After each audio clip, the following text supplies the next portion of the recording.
Good evening. Elvis Presley died today. August 16th, 1977. Late afternoon.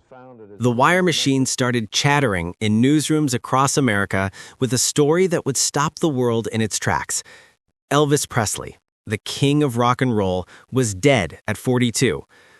In the bustling ABC News headquarters, producers faced an instant decision that would ripple through television history.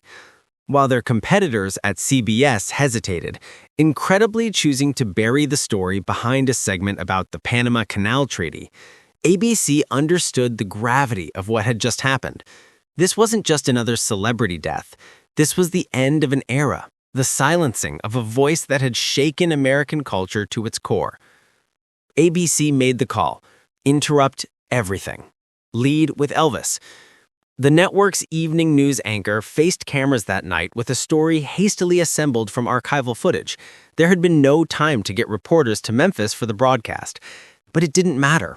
What mattered was that ABC recognized what millions of Americans already knew in their hearts. The death of Elvis Presley was the biggest story in the country, perhaps the world. While Walter Cronkite's network devoted a mere 70 seconds to the king's passing, ABC understood that this moment transcended typical entertainment news. This was history unfolding in real time.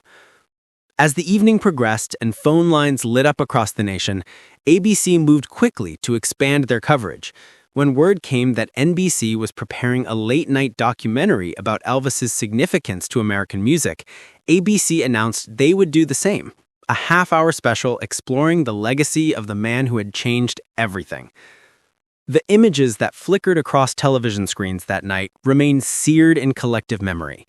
The gates of Graceland, already surrounded by grieving fans, Baptist Memorial Hospital, where doctors had failed to revive him, and those precious clips of Elvis himself, young, electric, impossibly alive, swiveling his hips and curling his lip in that way that had once scandalized and then captivated an entire generation. Inside ABC's newsrooms, the magnitude of the story continued to unfold. By the next day, when Graceland's gates opened to mourners, an estimated 20,000 people had gathered. By evening, that number had swelled to 80,000 souls who'd passed by Elvis's coffin, many traveling from distant corners of the country and even overseas. Radio stations abandoned their regular programming, playing nothing but Elvis. The world, it seemed, had stopped spinning. ABC's decision that August evening proved to be a watershed moment for broadcast journalism itself. CBS's misjudgment resulted in their lowest evening news ratings in years. And within months, even the venerable Cronkite broadcast would be leading with entertainment stories. The death of Elvis Presley had taught the networks an unforgettable lesson. Cultural icons weren't just footnotes to serious news. They were woven into the very fabric of American life. Looking back across the decades, that decision by ABC to interrupt regular programming stands as a moment when television journalism finally acknowledged what everyday Americans already knew. Elvis wasn't just an entertainer. He was a revolutionary force who had broken down barriers, merged musical traditions, and given voice to a generation's yearnings. His death deserved to lead the news because his life had led the culture.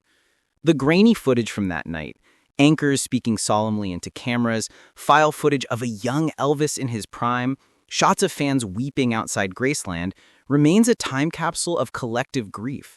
It captures a nation pausing to mourn not just a man, but an entire chapter of its own story. ABC was there to witness it, to broadcast it, to help a stunned nation process the impossible fact that the king was gone. In those crucial hours on August 16, 1977, ABC News made the choice that mattered. They interrupted everything. And they got it right.